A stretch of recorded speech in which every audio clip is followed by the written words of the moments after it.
So let's dive into one of the most important aspects of any IT security infrastructure, and that is actually the resources you use to build your security within your organization. This is often overlooked, right? We have security plans, we have security policies, we have all sorts of things in place, but what we don't know is where we're getting our information from. It may be a hodgepodge of different websites and resources around the world, and that's not bad.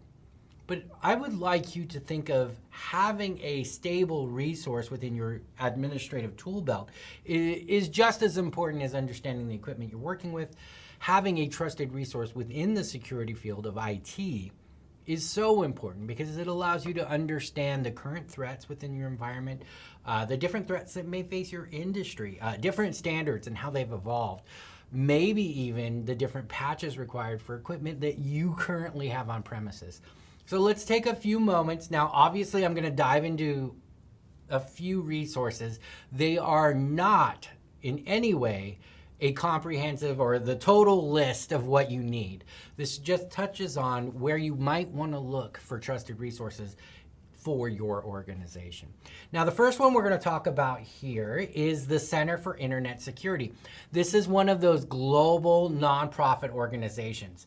When I say global, that means it's international. It's like the ISO, right? They have people all around the world in committees who come up with different standards or procedures, or even like, as you see on this page right down here, a blog that's important to look at, the top 10 malware of April 2022. That's an incredibly important thing to be aware of as a security professional. But it's not for profit. No one's making money off of it. They're doing security for security's sake.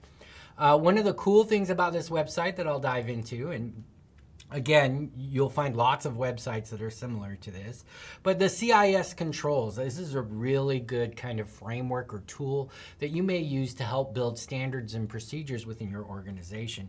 You can see they're on version 8, so several revisions, and they have 18 total. You can actually download this. This is all for free. You can view all 18 Cis Controls, and the download is right there. But that's some of the cool things you need to look for as a security professional in environments, is resources like this, critical security controls that you can look at and see if they apply to the standards or policies, security policies that you may have in place for your organization. There are the 18 controls, and that's not the only thing this website offers. Obviously, there's a blog down here. There's some white papers, case studies, videos, different things to help us as security professionals. So that's one thing you might want to look at, is not-for-profit global organizations that come up with standards like the CIS. MITRE is another organization that's not-for-profit, has a lot of good cybersecurity information. So this would be another resource I would say as a security professional. Visit their site, mitre.org.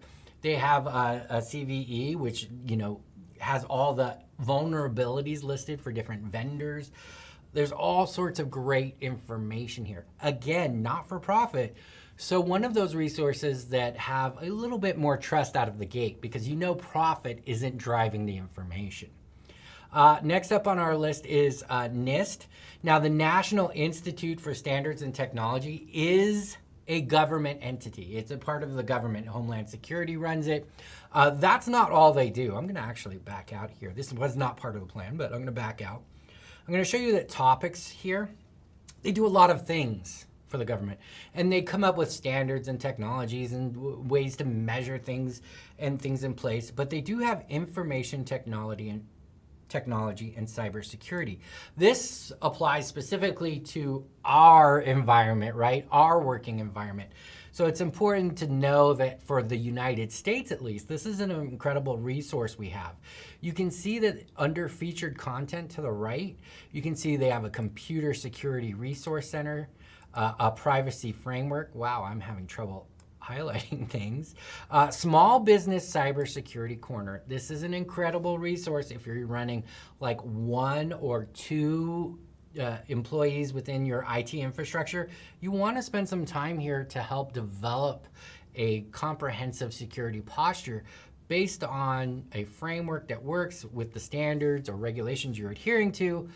This is a good place to start. They give you a good idea of what you need to be looking at. There's ransomware resources. There's all sorts of good information here under Nist.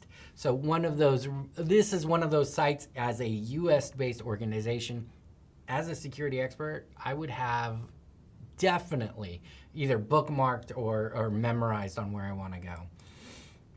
Next up is Owasp. Owasp, great resource. This is why it's a great resource for me personally, is the Owasp Top 10. The Owasp Top 10 gives me a list of web application risks and what their ranking is. What's the most popular web application attack right now? Broken access controls, cryptographic failures, injection, insecure design. That's 2021, but it even goes historically back to 2017, so we can see how those threats evolved. This is an incredible resource if you are running a web application. One of my ultimate sites that you need to be a part of. Next up on our list is a news organization. Now, I've chosen the Register to showcase. That does not mean that you should only use the Register as your news resource. What I will say, however, is use a news resource that is specific to IT. Now, that's an important distinction, because when you're using a general news organization, your CNNs, your Fox News, your MSNBC, whatever news organization you're using, if it's a general news organization, they do not have the specialized knowledge to describe vulnerabilities or attacks that have happened in technical terms that you and I need to protect our organization. A specific news agency dedicated to IT has a different perspective. That's why I would recommend them. Last but not least, well, I'm not even going to say last, so second to last, and definitely not least, would be our vendor organizations' websites. I would like you, as a security professional, to look at your different equipment and go to the vendor sites and look at the different patches or critical flaws that may exist. Now, many of you do this. This is a best practice already, but do you do it for all of the equipment? You may do it for your switches. You may do it just for your security equipment. This is a reminder. You need to visit them all. If you have Microsoft operating systems running on your environment or in your environment, you got to pay attention to that. You can't just rely on Patch Tuesday to get you through. Now, last but not least on my list of things or resources that you have are different forums, Reddit, or whatever it is you use to kind of have a community with your colleagues, different security professionals and things like that. And the reason why I put this last is it's often a good way to get information quickly, but to understand the reliability is a little different. It's not as trusted as a published standard or a published security framework on how to secure your Cisco switches in your environment.